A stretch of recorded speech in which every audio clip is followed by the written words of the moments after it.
विष्णुपादाय कृष्णपृष्ठाय भूतले श्रीमते भक्तिवेदांत स्वामिनिति नामिने नमस्ते सारस्वते देवे गौरवाणी प्रचारिणे निर्विशेष शून्यवादी पाश्चात्यदेशतारिणे वाञ्छाकल्पतरुभ्यश्च कृपा सिन्धुभ्येव च पतितानां पावनेभ्यो वैष्णवेभ्यो नमो नमः।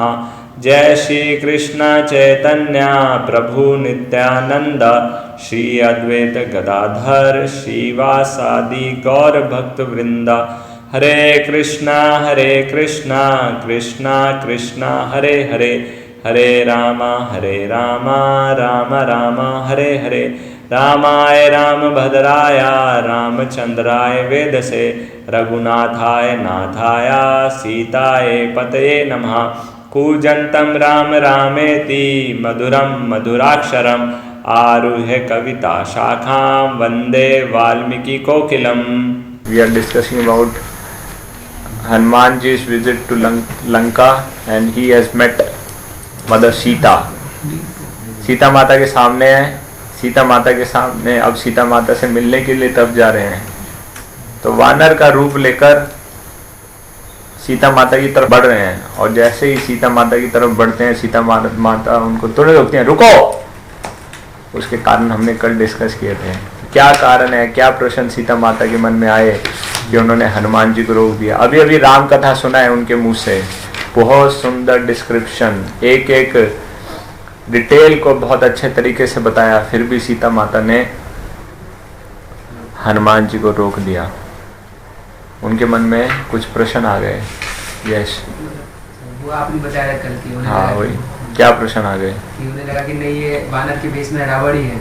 हाँ, वानर के वेश में रावण तो नहीं है, क्योंकि जो कार्य हनुमान जी ने किया था, एक तो रावण भी भेष बदलने में सक्षम था और हनुमान जी ने भी एक तरीके से भेष बदल लिया। साधारण वानर से एकदम से योद्धा वानर के रूप में प्रकट हो गए। और दूसरा, रावण जिस प्रकार से अप्रोच करता था, आगे बढ़ने का प्रयास करता था सीता माता की तरफ, हनुमान जी भी वही कर रहे थे।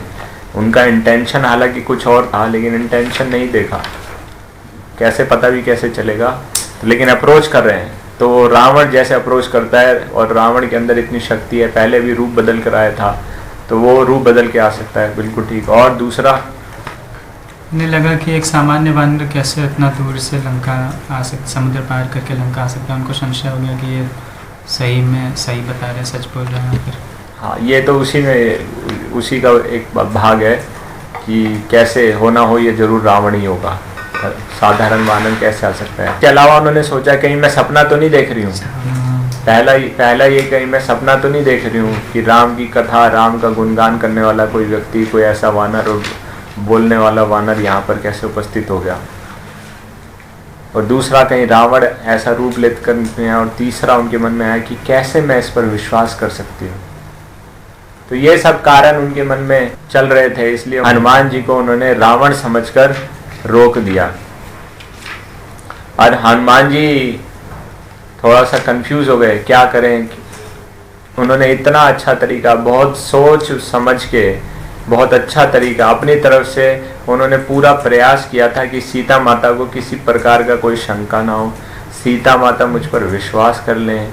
उन्होंने लैंग्वेज का चुनाव किया और पहले बातचीत किया, पहले राम का गुणगान किया और बाद में उनके सामने प्रकट हुए कि सीता माता को विश्वास हो जाए। अब उनको कुछ समझ में नहीं आया क्या करना चाहिए क्या नहीं करना चाहिए। तो लेकिन उन्होंने तुरंत एक मन में उनके विचार आया और तूने दोनों हाथ खड़े करके सीता माता को पूरा दंडवत कर दिया। तो जब उन्होंने इस प्रकार से दंडवत किया, एक तरह से सीता माता के चरणों में गिर गए, पूरी तरह से शरणागति कर दी, तब सीता माता को विश्वास हो गया कि ये रावण ऐसा कार्य नहीं कर सकता। अब भले ही और कुछ भी कर सकता है, कम से कम ये कार्य नहीं कर सकता, क्योंकि 10 महीने तक रहते रहते रावण के स्वभाव के विषय में पता चल गया था। तो जितना अभिमानी वो व्यक्ति था, कम से कम सीता माता के चरणों में गिरकर गिड़गिड़ाने वाला कार्य तो नहीं कर सकता। तो तब उनको थोड़ा विश्वास हुआ कि हो सकता है ये वानर सत्य कह रहा हो और ये वास्तव में भगवान राम का सेवक हो, भगवान राम के द्वारा भेजा गया हो। हनुमान जी के प्रणाम करने के बाद सीता माता उनको कहती हैं, उठिए, उठो।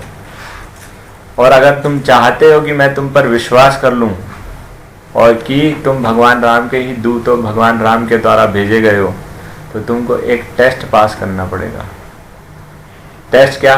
तुम्हें भगवान राम का अभी ठीक है थोड़ा चरित्र का वर्णन किया है, अब तुमको भगवान राम के रूप का वर्णन करना पड़ेगा। अगर तुम वाकई भगवान राम से मिले हो, तुमने भगवान राम का संग किया है, बहुत समीप से उनका दर्शन किया है, तो भगवान राम के रूप के विषय में तुमको वर्णन करना पड़ेगा।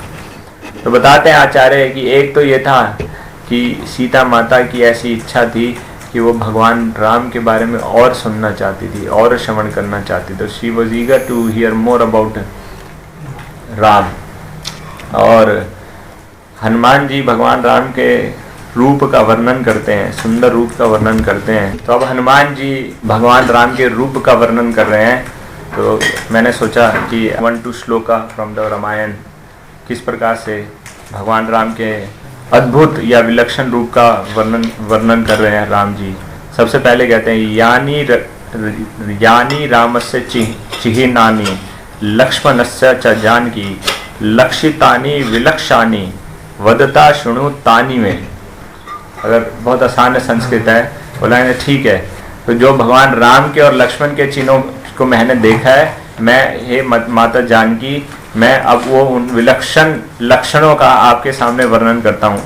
रामः कमल पत्राक्षः सर्वभूत मनोहरः रूप दाक्षिण्य संपन्नः प्रसूतो जनक आत्मजे। रामः कमल पत्राक्षः, राम के नेत्र कमल के समान है। सर्वभूत मनोहर, और वे सभी के मनों को हरने वाले हैं। रूप दाक्षिण्य संपन्नः, रूप और लावण्य के साथ वो, यहाँ पर चातुर्य लिखा है लेकिन इसको वो बताते हैं कि रूप लावण्य और उसके कारण उससे पूर्ण रूप से वो संपन्न है। ठीक है। तेजसा आदित्य संकाशः सम्या पृथ्वी समहा बृहस्पति समो बुद्ध्या यशसा वासुवेप पमहा।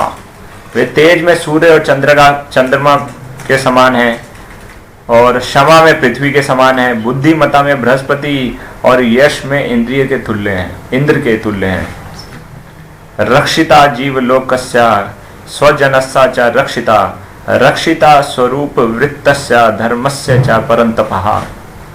वे समस्त प्राणियों की, अपने जनों की, अपने चरित्र की और अपने धर्म की रक्षा करने वाले हैं, साथ ही अपने शत्रुओं का नाश भी करने वाले हैं। Very nice shloka.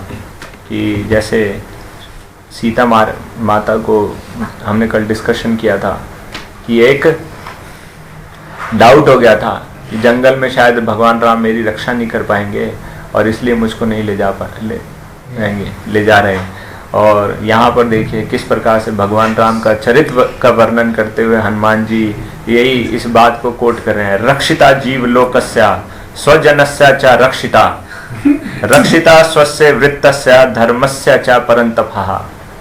कि सभी जीवों की रक्षा करने में पूर्ण रूप से सक्षम है, सभी जीवों की रक्षा करते हैं, है ना। और अपने स्वजनों की भी रक्षा करते हैं, अपने चरित्र की भी रक्षा करते हैं और धर्म की भी रक्षा करते हैं। तो ये भगवान का गुण है। कितना सुंदर वर्णन दे रखा है। तो उनमें, और ये भगवान जो इस बात का विश्वास नहीं करता उसके जीवन में कष्टों की शुरुआत तभी होती है। रामो भामिनी लोकस्मिन् चातुर्वर्णस्य रक्षिता मर्यादा नाम च लोकस्य कर्ता कार्यति चाय सहा। हे सुंदरी माता कहना चाहिए, ये लिखा हुआ हिंदी में, पढ़ना नहीं चाहिए हमें ऐसे, है ना। तो ये हे माता, श्री रामचंद्र जी इस लोक में चारों वर्णों के रक्षक हैं, लोक की मर्यादा की रक्षा करने वाले और लोक की मर्यादा का पालन और रक्षा करने वाले हैं। तो इस प्रकार से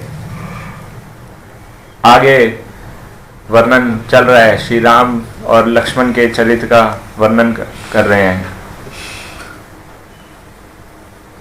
फिर अब उनके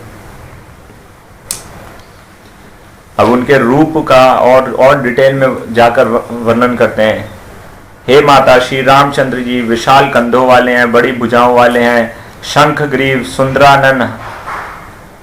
है रक्त नयन, मतलब उनकी आंखों का कलर इस प्रकार से श्री राम, और स्वर दंदुबी के समान गंभीर है। उनके शरीर का रंग, वैसे तो उनका जो शरीर का रंग क्या बताया जाता है कि हाँ, सो दैट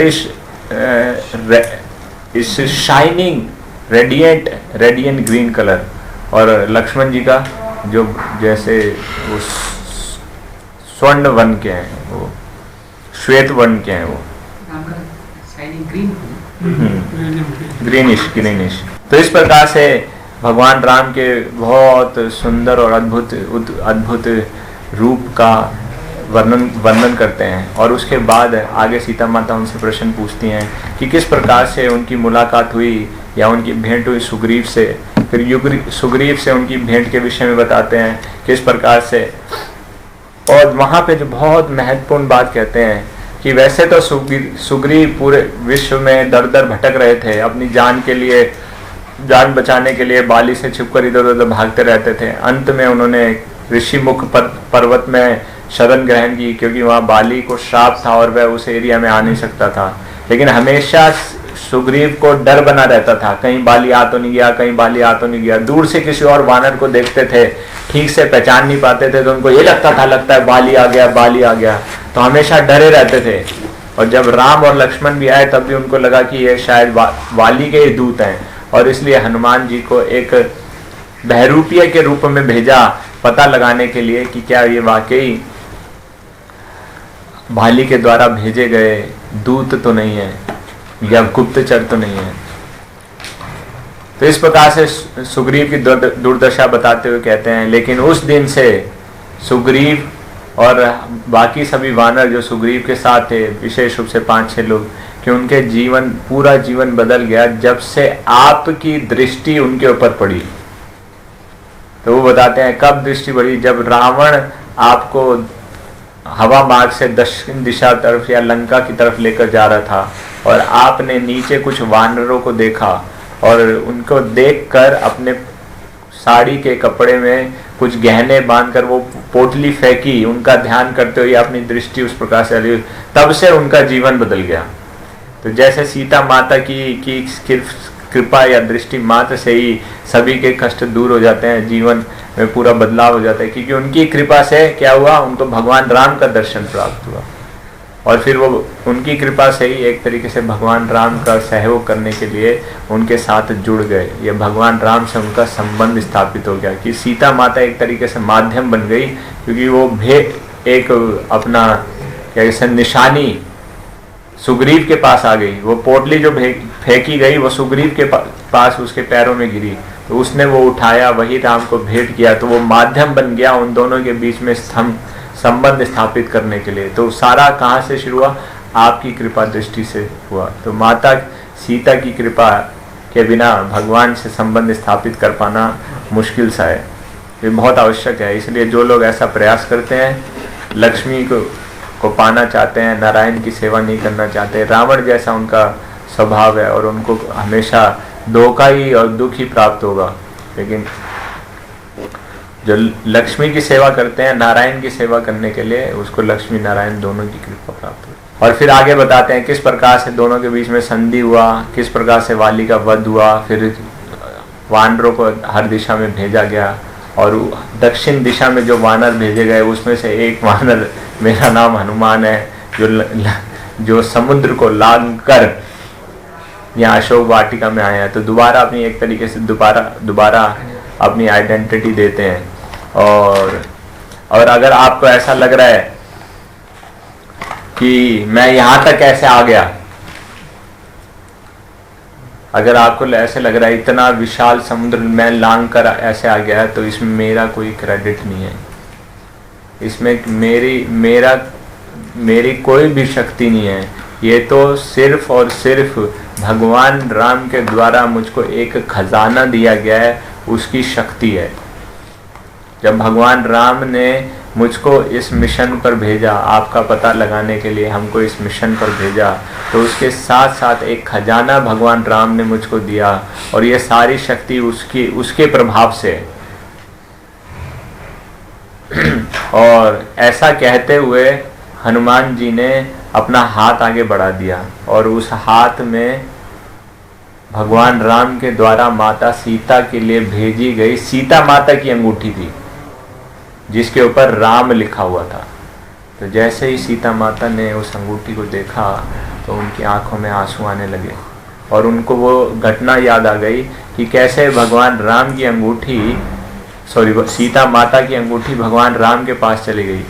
तो उस अंगूठी को देख के उनको रियलाइज हुआ, जब से उनका विवाह भगवान राम से हुआ था तब से लेकर वनवास जाने तक और वनवास जाने तक गंगा पार करने तक यह अंगूठी सीता माता के पास थी, लेकिन उसके बाद यह अंगूठी भगवान राम के पास चली गई। तो उसके विषय में एक रोचक कथा इस प्रकार से है या लीला इस प्रकार से है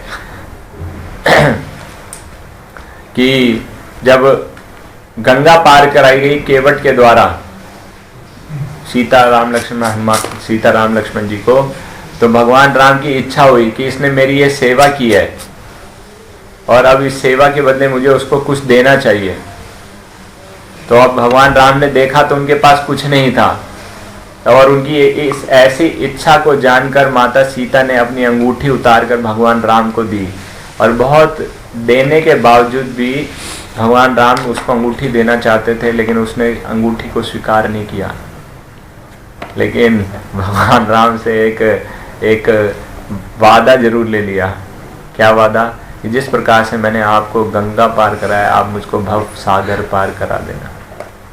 लेकिन अंगूठी स्वीकार नहीं की और ये ऐसी बात उसने कही भगवान राम से। और उसके बाद जैसे किसी से कोई वस्तु लेते हैं, सेवा हो जाती है तो उसको वापस कर देते हैं तुरंत एटिकेट के अनुसार। ठीक है, काम में आई तो ठीक है, नहीं तो वापस कर दें। लेकिन भगवान राम ने माता सीता की अंगूठी खुद पहन ली जिसके ऊपर राम लिखा हुआ था। जनरली जैसे हम राधिका रमन की ड्रेसिंग करते हैं तो जिसपे राधा रानी का नाम लिखा है वो कृष्ण के पास होता है और जिसपे कृष्ण का नाम लिखा है वो राधा रानी के पास होता है। तो अपने नाम की अंगूठी पहनने का कोई फैशन या रिवाज नहीं है। आजकल ऐसा होता है लेकिन उस समय ऐसा नहीं था, या भगवान के उसमें नहीं, अपने आप को शो ऑफ बूस्टिंग करना है ना। लेकिन क्योंकि भगवान सर्वज्ञ हैं, त्रिकालदर्शी हैं, सब ज्ञाता हैं, उनको जानते हैं कि आगे क्या क्या होने वाला है, फ्यूचर को भी जानते हैं, सब जानते हैं और किस प्रकार से यही अंगूठी उन दोनों को मिलाने का माध्यम बनेगी। इसीलिए भगवान, अब देखो अभी उस समय वनवास शुरू हुआ है लगभग और अब वनवास खत्म होने वाला है 14 वर्ष का। 10-12 साल तक लगभग वो अंगूठी भगवान ने पहनी रही और कभी सीता माता ने मांगी नहीं, भगवान राम ने दी नहीं।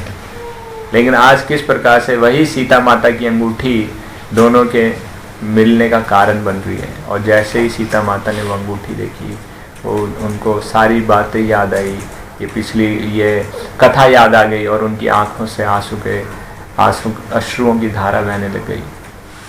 उनका दुख थोड़ा बढ़ भी रहा था, थोड़ा बड़ा भी और थोड़ा कम भी हुआ। बड़ा इसलिए किस प्रकार से उनका वियोग हो गया और कम इसलिए होगा कि भगवान राम सुरक्षित हैं, जीवित हैं, जैसे उनको बताया जा रहा था कि शायद वो जीवित नहीं है, लेकिन अब उनको ये यकीन हुआ कि हाँ जीवित हैं। और उनका मैसेंजर आया है, उनका मैसेज लेकर आया है, उनकी कुशलता का समाचार लेकर आया और साथ के साथ यह आश्वासन लेकर आया कि भगवान राम एक दिन आएंगे, जल्द आएंगे, रावण का वध करेंगे और मुझे इस कष्ट से छुटकारा दिलाएंगे। ऐसा उनके मन में विचार आने लगे। और अब हनुमान जी और सीता माता को अंगूठी दे रहे हैं। तो जब देने की बात करते हैं तो जनरली ऐसे दे देते हैं, उठा कर दे देते हैं। लेकिन हनुमान जी ने बहुत ध्यान में रखते हुए, पूरे एटिकेट का पालन करते हुए, अपनी स्थिति को जानते हुए उन्होंने माता सीता की तरफ अंगूठी को ऐसे आगे बढ़ा दिया। अगर उनकी इच्छा होगी स्वीकार करने के लिए, एक तो उसको स्वीकार कर लेंगे और दूसरा कि है ना कि मैं उनको क्या दे सकता हूँ, मैं उनको देने का प्रयास नहीं कर रहा हूँ। ठीक है, क्योंकि जब हम किसी को इस प्रकार से देने की बात करते हैं तो वो देने का भाव आ जाता है ना। तो जो कि वास्तविक रूप में उन्हीं की संपत्ति है ना। तो अगर वो उसको स्वीकार करते हैं वो सही है, ठीक है। तो वो एक दानकर्ता का देने का अभिमान अपने अंदर विकसित नहीं करना चाहते थे, इसलिए बहुत सावधानी से या पूरे एटिकेट का पालन करते हुए उन्होंने अपनी हथेली पर रख कर वो सीता माता की तरफ बढ़ाया ताकि सीता माता उसको स्वीकार कर सकें। तो ये भाव है। तो देने वाला हमेशा, जैसे कहते हैं ना, देने वाला हमेशा ऊंची पोजीशन में होता है, तो लेने वाला नीचे पोजीशन में होता है। लेकिन यहाँ पर हालांकि हनुमान जी देना चाह रहे थे, लेकिन वो इस भाव को अपने अंदर विकसित नहीं करना चाह रहे थे, ठीक है। तो सीता माता उस अंगूठी को देखकर उनको एक और कथा याद आ गई कि किस प्रकार से यही अंगूठी कारण बनी थी। एक समय जब सीता माता और भगवान राम के बीच में क्या बोलते हैं, शांति युद्ध, एक कोल्ड वॉर शुरू हो गया था जाने अनजाने वनवास के दिनों में, और इसको शायद लक्ष्मण जी भी नहीं जानते थे। तो बताती हैं, अब हनुमान जी के साथ थोड़ा कंफर्टेबल हो रही हैं और उनको बताती हैं इसके कि कैसे ये कारण बनी थी। ये अंगूठी बहुत महत्वपूर्ण है, इसलिए बताया जा रहा है कि क्योंकि बताती हैं कि एक बार हमारी आपस में कोई चर्चा हो रही थी भगवान राम और सीता माता के विषय में, तो अनजाने में भगवान राम के हाथ के द्वारा मेरे सर का सिंदूर मिट गया। अनजाने में, उनकी कोई ऐसी इंटेंशन नहीं थी, लेकिन आपस में हमारे कुछ बातचीत या कुछ इस प्रकार से कोई भी एक्सीडेंटली वो सिंदूर मिट गया। तो हालांकि वो उन्होंने जानबूझकर नहीं किया था, लेकिन मैंने इस बात को बहुत सीरियसली ले लिया और भगवान राम से बातचीत नहीं की। तो अब भगवान राम ने भी मुझसे बातचीत नहीं की, तो ये कुछ दिन तक चलती रही। अब दोनों कहाँ पर आकर टिक गई, बातचीत यहाँ पर टिक गई कि पहले इस बात को ख़त्म कौन करेगा। तो हमारे बीच में बातचीत नहीं हो रही। अब ये इस लड़ाई जो चल रही है, एक तरीके से देखा जाए तो उसको कैसे ख़त्म किया जाए। तो फिर बताती हैं, एक दिन ऐसे ही मेरे मन में विचार आया, मैं अपनी कुटिया के बाहर झूला झूल रही थी, तो मैंने ऐसे ही बहाना करना शुरू कर दिया कि मेरे से वो अंगूठी खो गई है। ये अंगूठी खो गई, वैसे तो वो भगवान के पास ही थी, तो अंगूठी खो गई है। और तो मैंने ऐसे ही कहा कि क्या कोई है, ऐसे ही कहा ऐसे ही कहा, क्या कोई है जो मुझको ये अंगूठी ढूंढ कर दे दे, कि मैं झूले पर ही बैठी रही, नीचे नहीं उतरी। तो भगवान राम ने जब ऐसे देखा तो वो तुरंत आ गए और फिर उन्होंने एक तरीके से अंगूठी मुझको दे दी। तो उनकी इस बात को मतलब उन्होंने जब दिया, मुझको अंगूठी दी, तो फिर मैं मुस्कुराने लगी, फिर भगवान राम भी मुस्कुराए और फिर हमारे बीच में जो शांति का युद्ध चल रहा था वो खत्म हो गया। तो इस प्रकार से अब दोनों के बीच में वार्तालाप शुरू हो रही है। और इस वार्तालाप के शुरुआत कहाँ से हुई थी उसको अगर देखा जाए तो उससे भी कुछ लेसन्स हमको प्राप्त होते हैं। कहाँ से शुरुआत हुई देखा जाए कि हनुमान जी सबसे पहले विचार कर रहे हैं। सबसे पहले उन्होंने विचार किया, क्या विचार करते हैं, जो ये एक उसके बीच में क्या बताते हैं कि जो ये वार्तालाप हुआ या ये जो डीलिंग्स हुई सीता माता और हनुमान जी के बीच में, तो किस प्रकार से गुरु शिष्य के आपस में बातचीत हुई, उससे कुछ शिक्षाएं हमको प्राप्त होती हैं। तो सबसे पहले हनुमान जी सीता माता को जब उन्होंने देख लिया और राम कथा कहना शुरू किया, तो राम कथा कहकर एक चीज वो टेस्ट करना चाहते थे। क्या टेस्ट करना चाहते थे कि क्या सीता माता की ईगरनेस है, is she eager to get lord Ram back, कि क्या अभी उनके अंदर उतना उत्साह है, बाकी है। तो he was trying to check eagerness of Sita माता की उत्सुकता है, कहीं हम बोले इतनी मेहनत करने को हम तैयार हैं, सीता माता बोले मैं तो यही ठीक हूँ। ऐसा होता है ना, ऐसे बहुत से जीव मिलते हैं ना जिनको हम बहुत प्रचार करने की कोशिश कर रहे हैं, बोले हम तो यही ठीक है, इसमें क्या दिक्कत ही क्या है, मैं मेरे को मेरे हाल पे रहने दो, मैं इस स्थिति में बहुत खुश हूँ। तो अब जिसके अंदर रुचि ही नहीं है, जिसके अंदर इच्छा ही नहीं है भगवान को प्राप्त करने के लिए, उसको आप कितना प्रयास कर लो, वो भगवान के को प्राप्त करने की कोई प्रयास नहीं करेगा, कोई मेहनत नहीं करेगा। उसको कितना भी कोशिश कर लिया जाए, है ना। अगर साधारण शब्दों में कहा जाए, मैं ऐसा नहीं कह रहा हूँ, लेकिन अगर साधारण शब्दों में कहा जाए, और जैसे एक मुहावरे के माध्यम से भैंस के आगे बीन बजाने से कुछ फायदा नहीं होता। तो जिसके अंदर इच्छा ही नहीं है, आतुरता ही नहीं है, उत्सुकता ही नहीं है भगवान से मिलने के लिए, आप उसको कितना ही भगवान के सुंदर रूप का वर्णन करो, कितना ही आप बताओ, वो उनके द्वारा आकर्षित नहीं होगा। लेकिन जिसके अंदर थोड़ी इच्छा है, उसको जैसे ही बताएंगे वो तुरंत ही आकर्षित हो जाएगा, और जो कहेंगे वो करने के लिए तैयार भी हो जाएगा। तो इसीलिए हनुमान जी एक तरीके से गुरु के रूप में शिष्य की ईगरनेस को चेक कर रहे थे, और फिर जब उन्होंने देखा ये ईगरनेस है ना, तब उन्होंने सीता माता के पास आए।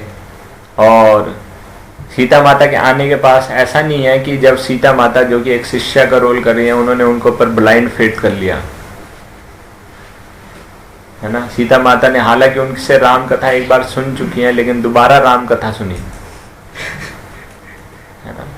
तो ये एक बोनाफाइड गुरु का टेस्ट है, ठीक है, कि क्या वो भगवान राम का गुणगान करने में सक्षम है कि नहीं है, उनके बारे में कितना जानता है और उनका कितना गुणगान कर सकता है ये है। और क्या उसने वाकई भगवान राम को समझा है, भगवान राम को जाना है और उनको एक्सपीरियंस किया है, तभी वो भगवान राम का गुणगान कर पाएगा। यही बोनाफाइड गुरु की पहचान है, that he has seen Krishna and that is why he is able to deliver Krishna to others। कि वो भगवान राम को प्राप्त कर चुके हैं, और इसीलिए भगवान को प्राप्त कर चुके हैं, इसीलिए भगवान को दूसरों को भगवान देने में सक्षम है। तो जो ऐसा कार्य कर सकता है वाकई वास्तविक रूप में वही गुरु है। नहीं तो जो ऐसा कार्य नहीं कर सकते, भगवान और जीव के बीच में एक माध्यम नहीं बन सकते, वह गुरु नहीं है। तो इसी प्रकार से जब किसी को गुरु स्वीकार करना होता है, तो उसको ये देखना होती है कि क्या यह भगवान और हमारे बीच में संबंध विकसित कर रहा है, या संबंध को विच्छेद करके अपने साथ संबंध बना रहा है। तो ऐसे ढोंगी गुरु हैं जो कि भगवान को साइड कर देते हैं और अपना और गुरु का संबंध अपना और शिष्य का संबंध बना लेते हैं, वो खुद ही भगवान बन जाते हैं। तो ऐसे ढोंगी गुरुओं से सावधान रहना चाहिए। तो सीता माता एक शिष्या का रूप लेकर हमको ये समझा रही हैं कि उसके अंदर उसका प्रथम गुण, सबसे महत्वपूर्ण गुण यही है कि वो भगवान से आपका मिलान कराने में सक्षम है, और भगवान के विषय में जानता है, भगवान से वो मिल चुका है, और उनके बारे में उनका गुणगान करने में सक्षम है।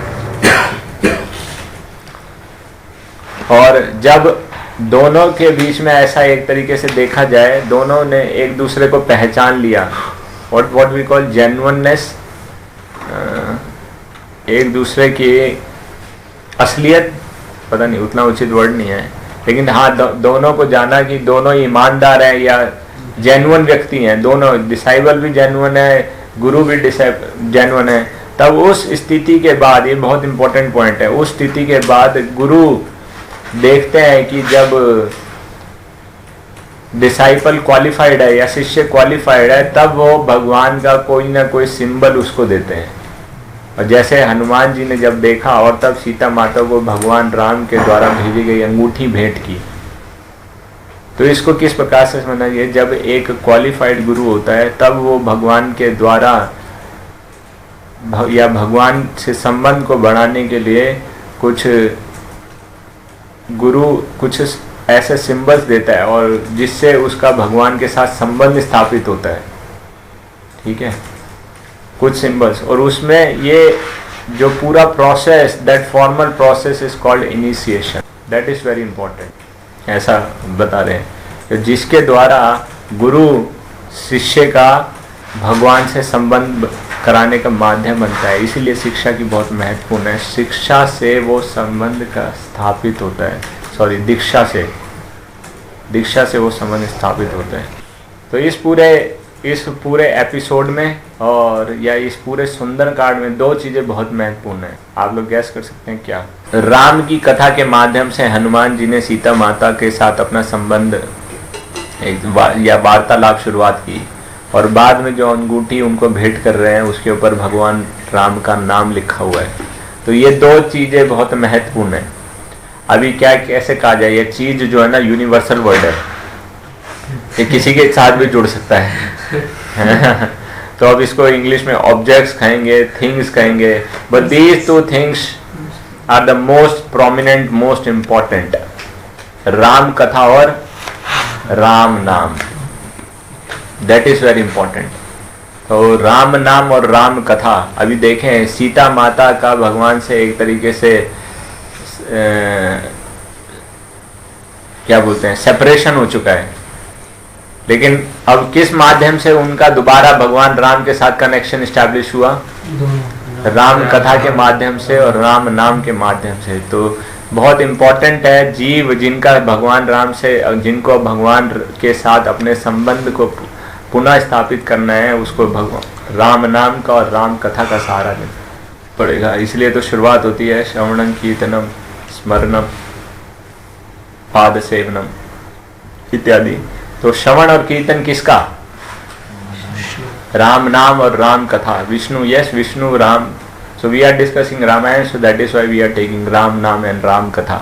तो ये बहुत महत्वपूर्ण है और इसीलिए हमारा इसको स्थापित करना चाहिए।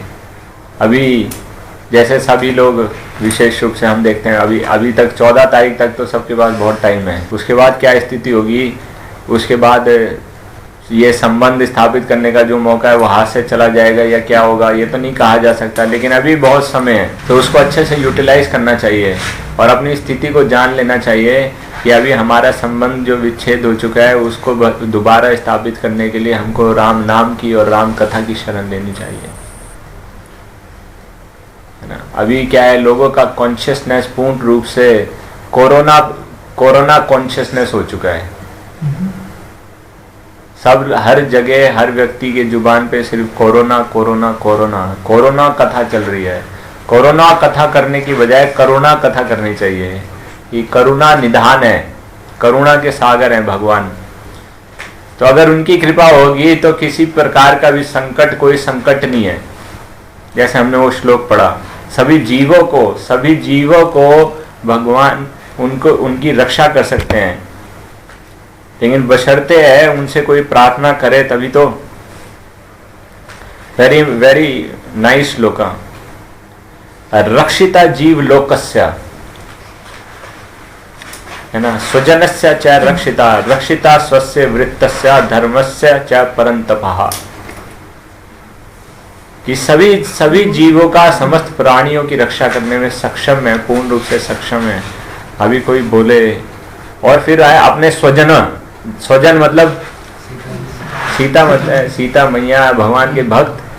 तो जब हर जीव की रक्षा करने में सक्षम है तो, और उनकी जिन्होंने भगवान राम की शरण को स्वीकार कर लिया है उनकी, और जो इस हरि नाम के माध्यम से, और अभी जैसे हम लोग नित्य करते हैं, तो उसको उस कॉन्शियसनेस में अगर भगवान की राम को शरण को स्वीकार करते हुए, है ना, पूर्ण रूप से उनके शरणागत होते हुए अगर उनके नामों का उच्चारण करेंगे, हरे कृष्णा कृष्णा कृष्णा हरे हरे, हरे राम राम राम हरे हरे, तो भगवान और जल्दी रेसिप्रोकेट करेंगे।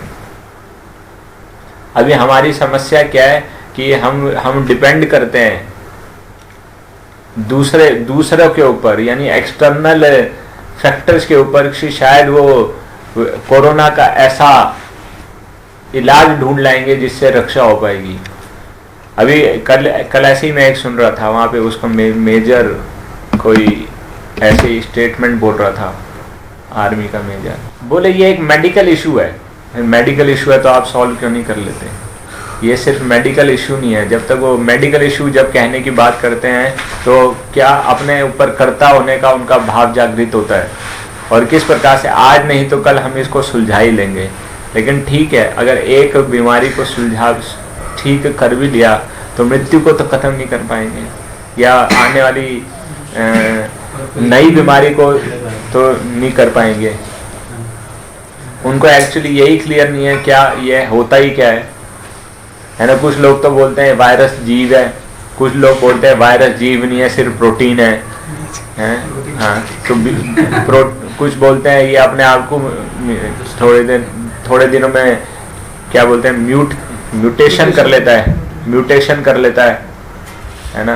कुछ लोग बोलते हैं आदमी से आदमी में ट्रांसफर नहीं होता, कुछ बोलते हैं जानवरों से ट्रांसफर नहीं होता। तो अलग अलग की थ्योरीज हैं, अलग अलग के वो चल रहे हैं। लेकिन जो सिंपल थ्योरी है उसको कोई स्वीकार नहीं करता। ये हर स्थिति में रक्षा करने वाले भगवान हैं। अगर उसको स्वीकार कर लेंगे तो हर प्रकार का भय खत्म हो जाएगा, और जब भय खत्म हो जाएगा तो फिर चिंता किस बात की। परीक्षित महाराज जिस प्रकार से उनको तो मृत्यु 7 दिनों में आने वाली थी, हम 14 दिन का चिंता करते हैं, 14 दिन के बाद पूरे विश्व का क्या होगा, जो होगा देखा जाएगा। लेकिन ये 14 दिन तो अच्छे से कम भगवान राम का उनके नामों का उच्चारण कर सकते हैं, उनकी शरण ले सकते हैं। तो ये मौका है हमारे पास उनकी शरण को स्वीकार करने का।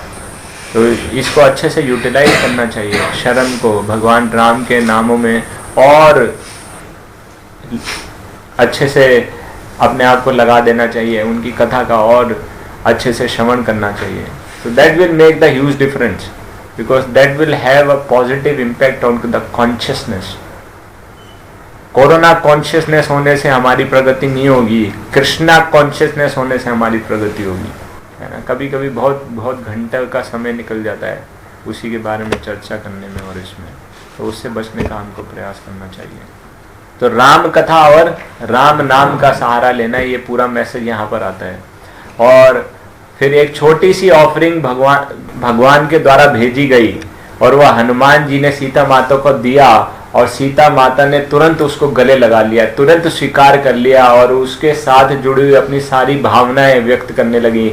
उसको देखकर उनकी आंखों से अश्रु की धारा बहने लगी, क्योंकि उसका उनके साथ संबंध था, वह कारण था सीता माता और राम के बीच में संबंध का, दोनों के बीच में संबंध था, मधुर संबंध, मधुर आदान प्रदान।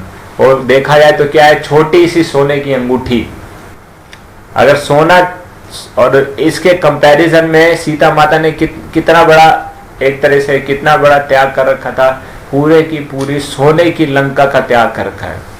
तो सोना नहीं चाहिए उनको, ऑपुलेंस नहीं चाहिए, वेल्थ नहीं चाहिए, वो भगवान के साथ जो what she valued the relationship with Lord Ram, जो उनका भगवान राम के साथ संबंध था, और इसीलिए उन्होंने उसको स्वीकार किया। तो यही डिफरेंस है प्रेम में और काम में। भगवान राम के साथ उनका प्रेम था, और रावण काम के द्वारा सीता माता को, है ना, प्रलोभन देकर प्राप्त करने का प्रयास कर रहा था। तो यानी कि छोटा सा, जैसे कहते हैं ना, पत्रम पुष्पम फलम तोयम यो में भक्ता प्रणशति तद हम भक्ति उपहतम अश्नामी प्रयतात्मना। बहुत छोटी सी ऑफरिंग भी जब प्रेम भाव से अर्पण की जाती है तो भगवान उसको स्वीकार कर लेते हैं। तो इसका अपोजिट क्या है कि अगर बहुत विशाल ऑफरिंग भी है ना, और वो ईर्ष्या से प्रभावित होकर, काम से प्रभावित होकर अर्पण की जाती है, भगवान उसको स्वीकार नहीं करते। जिस प्रकार से विदुरानी के घर जाकर केले के छिलके खाना स्वीकार कर लिया, छबरी के झूठे बेट स्वीकार कर लिया, लेकिन दुर्योधन के द्वारा 56 भोग का ऑफरिंग स्वीकार नहीं किया, क्योंकि वो ईर्ष्या से भरा हुआ था, काम के द्वारा प्रभावित इच्छा थी ना उसकी पूरे राज्य को प्राप्त करने के लिए। ठीक है, तो ये भगवान कैसे स्वीकार करते हैं, ये ध्यान यहाँ पर रखने के लिए। और सीता माता जब उस अंगूठी को देखती हैं तो हनुमान जी का क्या बहुत धन्यवाद करती हैं, उनकी तारीफ करती हैं कि वह इतना बड़ा रिस्क लेकर, इतना विशाल समुद्र लांघ कर यहाँ पर आए। और फिर हनुमान जी से कुछ प्रश्न करती हैं जो उनको इतने समय से सता रहे थे। विशेष रूप से भगवान राम के विषय में उनकी चिंता थी, क्या भगवान राम सुरक्षित हैं, क्या वो गुस्सा तो नहीं है ना, क्या, और एक विशेष प्रश्न करती हैं, क्या उनके पास उनके शक्तिशाली जो वेपन्स है, शस्त्र, अस्त्र शस्त्र, वो अभी तक हैं, तो इसका कहने का मतलब ये जो प्रश्न पूछ रही हैं ये उनकी डिज़ायर एक्चुअली एक्सप्रेस कर रहा है कि अगर उनके पास वो अस्त्र शस्त्र अभी तक हैं तो मुझको लेने क्यों नहीं आए, इतना लंबा समय कैसे लग गया उनको। तो अपनी एक तरीके से ईगरनेस को वहाँ पर एक्सप्रेस कर रही हैं। अगर हैं और वो अभी भी शक्तिशाली हैं, समर्थ हैं, तो मुझको लेने क्यों नहीं आए। और जब इस प्रकार से बहुत इंटेंस ईगरनेस हनुमान जी देखते हैं सीता माता को, और सीता माता को का क्रंदन करते हुए देखते हैं, तो हनुमान जी भी थोड़े उतावले हो जाते हैं, मतलब थोड़ा एक्स्ट्रा एंथुजियाज्म या थोड़े उतावले हो जाते हैं। क्या वो हनुमान जी अब कह रहे हैं, माता आपको चिंता करने की कोई आवश्यकता नहीं है, आप ये भगवान राम का इंतजार छोड़िए, मैं अभी आपको तुरंत, आप मेरे कंधे पर बैठिए, मैं तुरंत आपको अपने साथ ले चलता हूँ, तुरंत आपकी भगवान राम के साथ मैं भेंट करा दूंगा।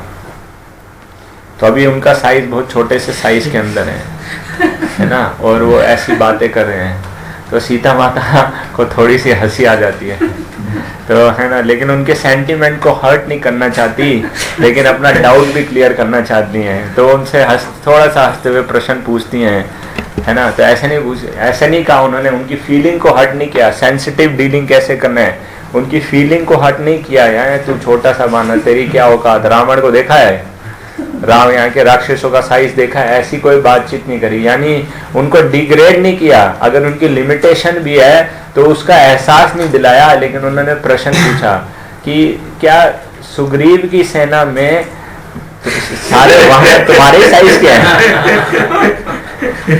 सुग्रीव की सेना में तुम्हारे वानर सभी वानर तुम्हारे साइज के हैं? तो हनुमान जी को समझ में आ गया कि सीता माता क्या प्रश्न कर रही हैं, है ना। तो उन्होंने बोला अगर इस प्रश्न का उत्तर दूंगा तो शायद सीता माता को इतना कन्विंसिंग नहीं होगा या इतना उचित नहीं है, क्योंकि क्वेश्चन के साथ साथ उनका इंटेंट भी था और उन्होंने इंटेंट को भी समझा। तो हनुमान जी ने बिना कुछ उत्तर दिए आंखें बंद कर ली, मन ही मन भगवान राम के नामों का उच्चारण कर रहे हैं, और जैसे जैसे भगवान राम के नामों का उच्चारण कर रहे हैं उनका साइज बढ़ता चला जा रहा है और बहुत विशाल रूप उन्होंने ले लिया।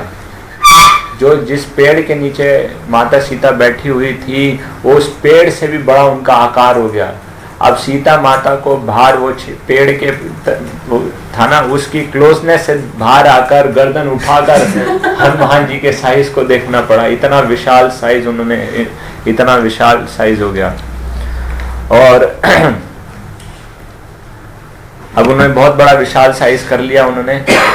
तो अब सीता माता उनसे एक और प्रश्न करती हैं, वो दूसरा प्रश्न करती हैं और बहुत ही महत्वपूर्ण प्रश्न है। तो सीता माता उनसे पूछती हैं तुम्हारा असली स्वरूप क्या है, तुम्हारा असली साइज ये है या असली साइज ये है? तो हनुमान जी का उत्तर बहुत बहुत महत्वपूर्ण है और बहुत शिक्षाएं हमको प्राप्त होती हैं। और उनका क्या इंटेंशन है इसके पीछे वह भी समझ जाते हैं। तो उनका उत्तर देने के लिए हनुमान जी समझ जाते हैं कि सीता माता का कहने का क्या मतलब है। तो उसको जानते हुए कि ये एक प्रकार का और टेस्ट था उनके लिए, हनुमान जी के लिए, तो उसको समझ जाते हैं। और जो उत्तर उन्होंने दिया उससे बहुत शिक्षा हमको प्राप्त होती है। हनुमान जी कहते हैं कि वैसे तो मैं बहुत तुच्छ जीव हूँ माता, है ना, और मैं बहुत ही सूक्ष्म हूँ, बहुत ही तुच्छ हूँ, लेकिन भगवान राम की सेवा के लिए, उनके मिशन को एग्जीक्यूट करने के लिए मैं कोई भी साइज ले सकता हूँ। तो हमारी क्षमता लिमिटेड हो सकती है, ठीक है ना, हमारी स्ट्रेंथ लिमिटेड हो सकती है, but when one who is ready to extend himself beyond his limitations, that is actually called service attitude. तो ये सेवा भाव, हनुमान जी बोला वैसे तो मैं बहुत तुच्छ हूं, बहुत तुच्छ हूं, लेकिन भगवान राम की सेवा के लिए मैं कोई भी कार्य कर सकता हूं, कोई भी साइज ले सकता हूं। और उन्हीं की सेवा को करने के लिए अगर आप मुझको आज्ञा दें, मैं पूरी लंका को उठाकर भगवान राम के चरणों में रख सकता हूं। ठीक है। तो जब ऐसे इतनी अच्छी बातें हनुमान जी करते हैं तो सीता माता का मातृत्व स्नेह हनुमान जी के प्रति विकसित होने लगता है। और फिर उनको कहती हैं, पुत्र मैं तुम्हें देखकर पूरी की पूरी वानर सेना के विषय में अंदाजा लगा सकती हूँ कि वह कैसी होगी। तो जब यहाँ पर हनुमान जी जो उत्तर दे रहे हैं उससे हम क्या शिक्षा ले सकते हैं? जब ये साइज की चर्चा कर रहे हैं तो ये साइज मतलब ये it equals actually it equals responsibility. हमारे अंदर कोई क्षमता नहीं है, हम वैसे तो बहुत तुच्छ हैं, लेकिन भगवान की सेवा को करने के लिए कितनी बड़ी सेवा हो, कितनी विशाल सेवा हो, वो उसको करने को तैयार हैं। और सिर्फ विशाल नहीं, कितनी छोटी सेवा हो, दिखने में कितनी तुच्छ हो, उसको भी करने के लिए तैयार हैं।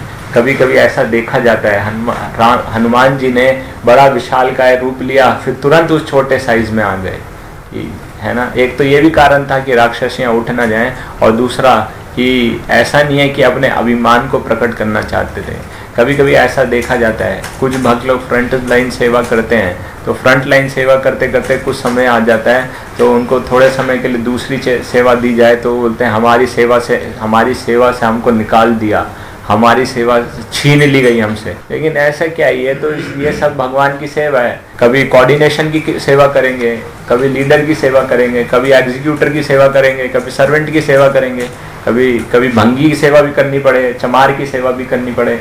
ये मैं शब्द इसके लिए इस्तेमाल कर रहा हूँ तो हिज होलीनेस गोपाल कृष्ण गोस्वामी महाराज बोलते हैं कि हमको क्या समझना चाहिए, अपने आप को भंगी के समान समझना चाहिए।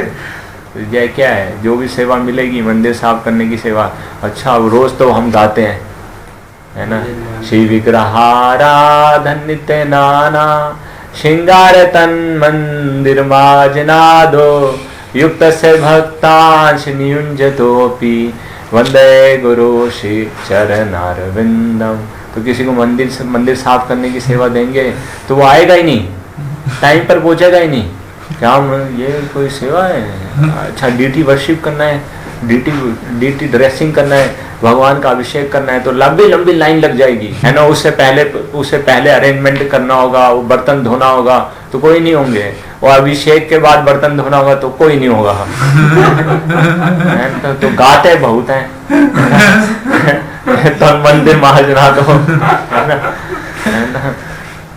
तो ये उतना उचित नहीं है। जो भी सेवा मिले वो सेवा को करने के लिए तैयार हूँ। वो बड़ी से बड़ी सेवा है या छोटी से छोटी सेवा है। तो ये हनुमान जी इसीलिए तो दास्य भाव में एक सेवक के रूप में इतना उच्च पोजीशन है उनका, कोई भी सेवा करने के लिए तैयार है।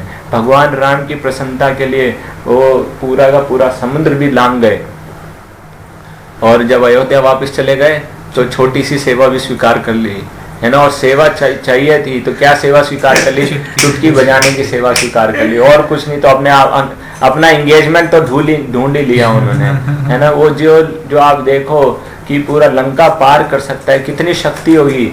जो पूरा का पूरा संजीवनी बूटी लाने के लिए पूरा का पूरा पर्वत उठा के ले आया, वो चुटकी बजाने की सेवा कर रहा है। मैं क्या चुटकी बजाने के लिए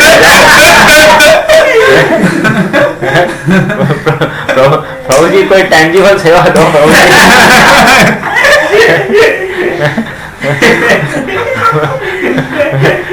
प्रभु जी, इससे तो मेरा मन भी मतलब कितनी अजीब सी बात है। लेकिन इसीलिए हनुमान जी का ये सेवा भाव, कोई भी जो भगवान को पसंद है सेवा, वो सेवा करने के लिए तैयार है ना। और ये जो सेवा, जब रिस्पॉन्सिबिलिटी की बात आती है तो ये सेवा मतलब मेरी अपने हाथ में है। ये रिस्पॉन्सिबिलिटी मतलब रिस्पॉन्स प्लस एबिलिटी। तो एबिलिटी का सही रूप से रिस्पॉन्स करना। तो जब रिस्पॉन्स करने की हम बात करते हैं तो रिस्पॉन्स मतलब मेरे हाथ में, it's a matter of choice. तो रिस्पॉन्स करना मेरे हाथ में है। रिस्पॉन्स के अलग होता है रिएक्शन। तो जो व्यक्ति जो एक इंस्टेंटेनियस रिएक्शन करता है, हो सकता है वो अपनी आदत से मजबूर होकर वो रिएक्शन कर रहा हो, लेकिन जब रिस्पॉन्स करने की बात आती है, responsibility, the ability to respond, that is called responsibility and it is a matter of choice. तो वो उसका चुनाव कर सकता है। तो जब रिस्पॉन्सिबिलिटी की बात आती है तो रिस्पॉन्सिबल व्यक्ति या मैच्योर व्यक्ति वही है जो सही निर्णय का चुनाव करता है और सही तरीके से व्यवहार करता है, चाहे वह स्थिति कितनी ही ट्राइंग क्यों ना हो, कितनी ही टेस्टिंग क्यों ना हो, कितनी ही कष्टपूर्ण क्यों ना हो, कितनी ही पेनफुल क्यों ना हो। लेकिन और क्या रिस्पॉन्स किसके आधार पर करता है? रिस्पॉन्स वो शास्त्रों के आधार पर करता है, धर्म के नियमों के आधार पर। तो ये that is called responsibility.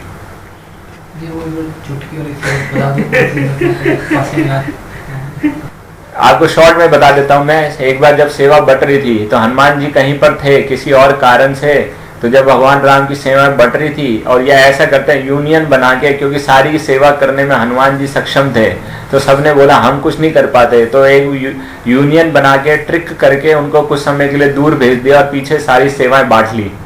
Hanuman ji जब वापस आए तो बोले आप कहाँ रह गए थे, आप लेट हो गए, है ना, अब आप लेट हो गए, जो सोवत है वो खोवत है, तो अब आप लेट हो गए इसलिए सारी सेवा बढ़ चुकी है, आपके लिए कोई सेवा नहीं है। तो हनुमान जी क्योंकि उनका सेवा भाव इतना ज्यादा था, उन्होंने स्वयं सेवा इजाद कर ली। तो वो बोले कैसे, तो उनको बोला अच्छा ठीक है आप ढूंढ लो अपनी कोई सेवा, खुद ही ढूंढ लो। बोलते ना कभी कभी अपने आप को खुद ही इंगेज कर लो, कोई बात नहीं। तो उन्होंने सेवा ढूंढ ली। बोले अच्छा ठीक है, तो बोले मैं चुटकी बजाऊंगा, चुटकी बजाने की सेवा करूंगा। बोले चुटकी बजाने की सेवा, बोले जब भगवान राम को उबासी आएगी ना तो मैं चुटकी बजाऊंगा। तो उन्होंने ये सेवा, पहले तो लोग सोच रहे कि ये क्या सेवा इन्होंने ले ली, लेकिन उनको बाद में देखा कि कितने चतुर हैं हनुमान जी। अभी हमेशा 24 घंटे भगवान राम के साथ हैं। क्यों? कभी भी भगवान राम को उबासी आ सकती है ना, जैसी उबासी आएगी मैं चुटकी बजाऊंगा। तो 24 घंटे उनके साथ सेवा उन्होंने सुनिश्चित कर ली। बाकियों की सेवा है जो भी सेवा है, लेकिन 24 घंटे की सेवा हनुमान जी ने ले ली। तो इस प्रकार से छोटी सेवा को स्वीकार करके भी बेस्ट एक तरीके से भगवान की निरंतर संग वाली सेवा उन्होंने स्वीकार कर ली। ठीक है, क्योंकि उनका सेवा का भाव था। इसमें और डिटेल में लिखना हम उसमें नहीं, है ना। तो जब हम रिस्पॉन्सिबिलिटी की चर्चा करें, प्रभुपाद के शिष्य दयानंद प्रभु वो बताते हैं कि ऐसे ही बताते हैं कि प्रभुपाद जी जहाँ पर रहते थे उनके क्वार्टर के नीचे एक मंदिर था, एक वो था, थोड़ा सा रूम था। तो उस रूम में कभी कभी हम देखते हैं, रूम के अंदर जाते हैं, वो अलमारी खुली रहती है, उसके कुछ कपड़े बाहर निकले हुए हैं, कुछ इधर उधर बिखरे हुए हैं, और पूरा कुछ अरेंज नहीं था, कुछ किताबें निकली हुई थी, कुछ मैगजीन्स इधर से उधर रखी हुई थी।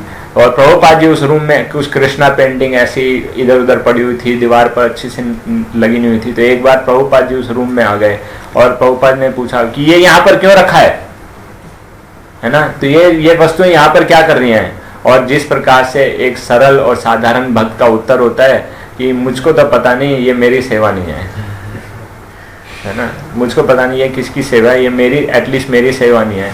तो यह कहकर उन्होंने अपना पल्ला झाड़ने का प्रयास किया, है ना।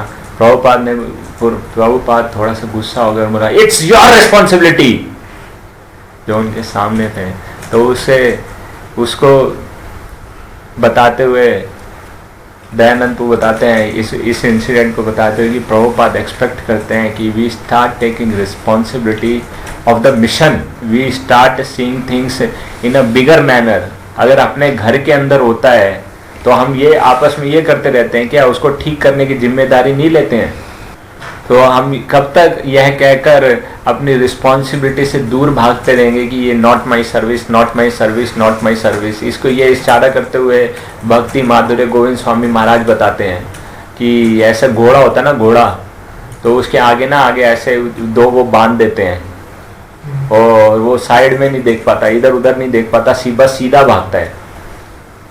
तो साइड में और कुछ होता रहे उसको कुछ नजर नहीं आएगा। तो बोलते हैं ऐसी हम घोड़े की तरह बस सीधा रोबोट वो कर लेते हैं और रोबोट की तरह नॉट माई सर्विस का टेप चला देते हैं। आजू बाजू कुछ भी होता रहे, कुछ इमरजेंसी होती रहे, कुछ भी होता रहे, हमारा बस यही रिकॉर्ड चलता रहता है, not my service, not my service, not my service.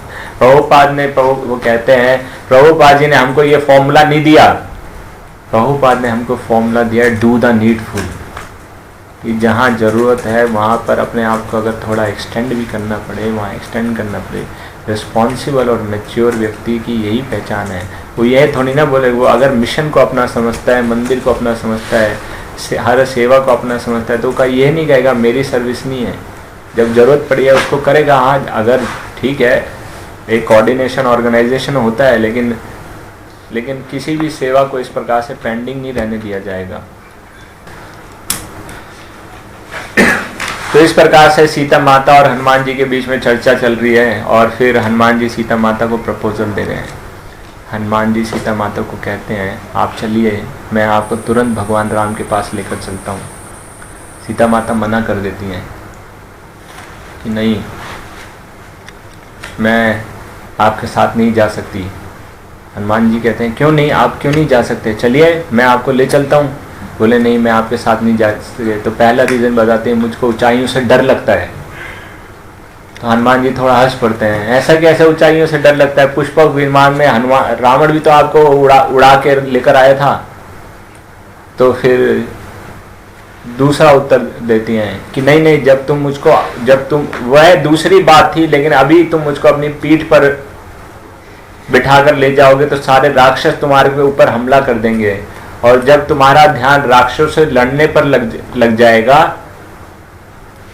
तो तुम मेरे को भूल जाओगे, और हो सकता है मैं समुद्र में गिर जाऊं। तो हनुमान जी को ये एक्सक्यूज भी सही नहीं लगता। बोलते हैं वो कैसे, आप तो पृथ्वी की पुत्री हैं, और समुद्र के द्वारा पृथ्वी की पुत्री को स्वीकार करने में कोई आपत्ति नहीं होगी, है ना। तो उनका वो आर्ग्यूमेंट भी काट देते हैं हनुमान जी।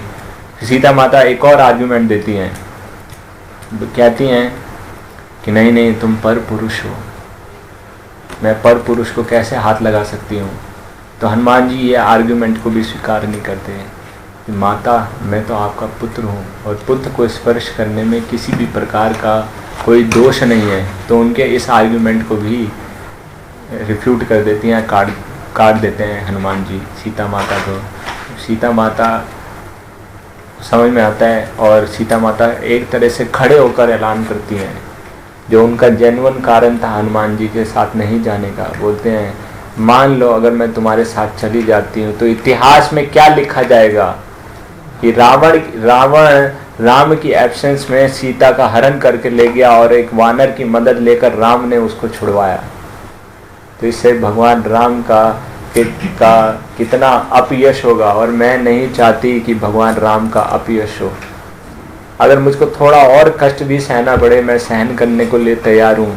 थोड़ा कुछ दिनों का और कष्ट मुझको सहन करना है, ठीक है, लेकिन जब भगवान राम आएंगे, रावण का वध करके मुझको शान से लेके जाएंगे, तो उनका कितना गुणगान होगा। और उनके इस गुणगान के लिए बहुत आवश्यक है कि वो यहाँ पर आएँ और मुझको लेकर जाएं।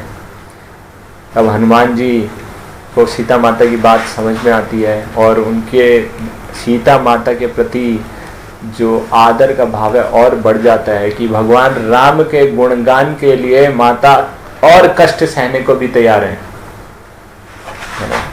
तो मिशन के फेम के लिए, ग्लोरीज के लिए अगर डिवोटीज को थोड़ा कष्ट भी सहना पड़े तो दैट इज ऑल राइट, ये बहुत वो है। और हनुमान जी फिर कहते हैं ठीक है माता। तो सीता माता लेकिन उनसे कहती हैं हालांकि रावण ने मुझको 2 महीने का समय दिया है, लेकिन मैं तुमको सिर्फ 1 महीने का समय देती हूँ। अगर 1 महीने के अंदर, क्योंकि फिर उनको वापस अयोध्या भी जाना है ना, जो भी है उनका टाइम, अगर 1 महीने के अंदर भगवान राम यहाँ पर नहीं आए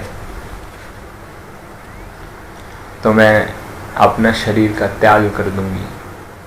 और जब हनुमान जी ऐसे सुनते हैं तो उनका अब now he is becoming impatient to go back and bring Lord Ram along with the वानर सेना। तो कहते हैं ठीक है माता जी, माता मुझको जाने की आज्ञा दीजिए, लेकिन आप कुछ निशानी मुझको दे दीजिए ताकि मैं भगवान राम के पास चला जाऊं, और मैं आपसे मेरी भेंट हो चुकी है इस बात का विश्वास उनको दिला पाऊं। ठीक है। तो सीता माता कहती है मैं तुमको वह निशानी जरूर दूंगी, और जिससे भगवान राम को पूर्ण विश्वास हो जाएगा कि तुम इससे मिले हो। तो वो क्या निशानी है उसकी चर्चा हम करते हैं। Hare Krishna. Any question, doubt, clarification? Ravan ने 2 महीने का समय किस रावण ने सीता माता को 12 महीने का समय दिया था कि अगर 12 महीने के अंदर तुम मेरी रानी बनना स्वीकार नहीं करोगी तो मैं तुमको मार दूंगा और ब्रेकफास्ट में खा लूंगा। तो 10 महीने हो चुके हैं, सीता माता को रावण की कैद में 10 महीने हो चुके हैं, 2 महीने बाकी हैं। अभी जब आया था तो बोल कर गया था कि 2 महीने का और समय है तुम्हारे पास। एक छोटा सा प्रश्न है कि सीता माता जैसे she was not a normal मतलब लेडी, मतलब वो एक नॉर्मल नहीं है, मतलब वो शी बिकॉज हम देखते हैं कि she could lift the Shiv धनुष जो Yes, रावण yes. नहीं उठा पाया था। यस यस तो she was very powerful in that sense. तो मतलब और यहाँ हम देखते हैं कि वो जो बिहेव करती हैं वो बिल्कुल एक नॉर्मल महिला की तरह बिहेव वो कर रही हैं, कि मतलब डरना और बाकी लोगों से भी डरना और मतलब रावण से भी थोड़ा डरना और इन ए सेंस मतलब अपने आप को मतलब निसहाय प्रस्तुत करना। तो मतलब शी वाज वेरी कैपेबल। वो चाहती तो मतलब एक थप्पड़ अगर मारे रावण को तो वो वैसे ही मर जाए। Yes yes. तो मतलब इस और वो शक्ति है, वो शक्ति है, भगवान की शक्ति है वो। जी भगवान की शक्ति वही है, शक्ति का सोर्स भी वही है। वैसे तो सोर्स भगवान ही है, लेकिन देखा जाए तो she is the energy of the Lord. आप अगर देखा जाए तो उस हिसाब से सी है, लेकिन अगर ऐसा हो जाएगा तो लीला का सारा आनंद खत्म हो जाएगा। तो ये भगवान की लीला चल रही है, और वो लीला क्यों किया है भगवान ने, उसके पीछे पर्पस है रावण का खात्मा करना, रावण को समाप्त करना। अगर रावण के द्वारा सीता माता का अपहरण नहीं किया जाता तो शायद भगवान राम के पास कारण नहीं होता कि रावण का वध किया जा सके।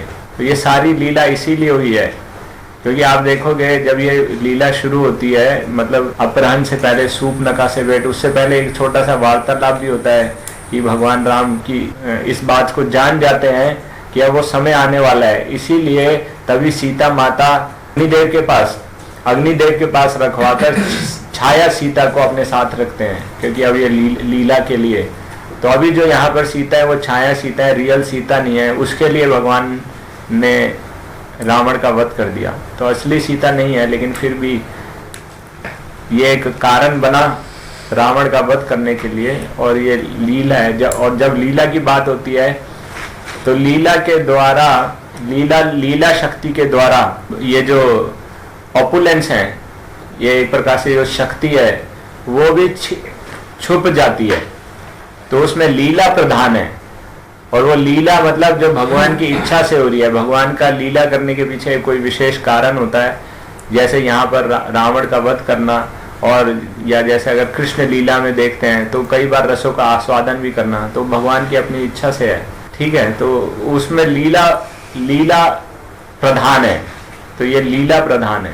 तो इसमें भगवान की जो दूसरी शक्तियां होती हैं वो लीला माधुर्य शक्ति के कारण वो बाकी सारी जो शक्तियां हैं वो इतना प्रोमिनेंट रोल नहीं ले पाती। I hope it helps. जी यस जी। मतलब बीच बीच में थोड़ा मतलब आता है कि because she was also like says के मतलब मैं सुसाइड कमिट कर लूंगी। तो ये बहुत नॉर्मल। हाँ, वो बिल्कुल ठीक बात है। अभी आप देखो इसको एक और तरीके से भी बताते हैं कि लीला की जब हम बात करते हैं ना, तो अगर उसको साधारण शब्दों में समझने के लिए, ऐसा है नहीं लेकिन समझने के लिए, एक ड्रामा चल रहा है। ठीक है जी, तो ड्रामा में जितना नेचुरल एक्टर होता है, जितना उसका इमोशंस नेचुरल होते हैं, उतना ही ज्यादा आनंद आता है। और जितना नेचुरल नहीं होता ना, आप अगर ड्रामा देखो या मूवी में देखोगे जिसको एक्टिंग नहीं आती है ना, तो अब वो हालांकि वो क्या है, वो एक्टिंग करने का प्रयास कर रहा है, तो आप बोलोगे क्या नौटंकी है यार, इसको ठीक से रोल अदा करना भी नहीं आता, रोना चाहिए, हंसना चाहिए, क्या कर रहा है, ठीक से डायलॉग नहीं बोल पा रहा, तो उतना आस्वादन नहीं आ पाएगा। तो भगवान जो रोल प्ले कर रहे हैं यहाँ पर, एक मानव का रोल प्ले कर रहे हैं, तो उसको इतना परफेक्ट तरीके से करते हैं, मतलब नथिंग लाइक दैट। जब मानव का रोल किया और सीता माता का अपहरण हो गया, तो एक मानव की तरह भगवान राम पागलों की भांति, जिस प्रकार से एक मनुष्य का अपनी पत्नी से वियोग के कारण हालत हो जाती है, उसको पूरा डिस्प्ले किया।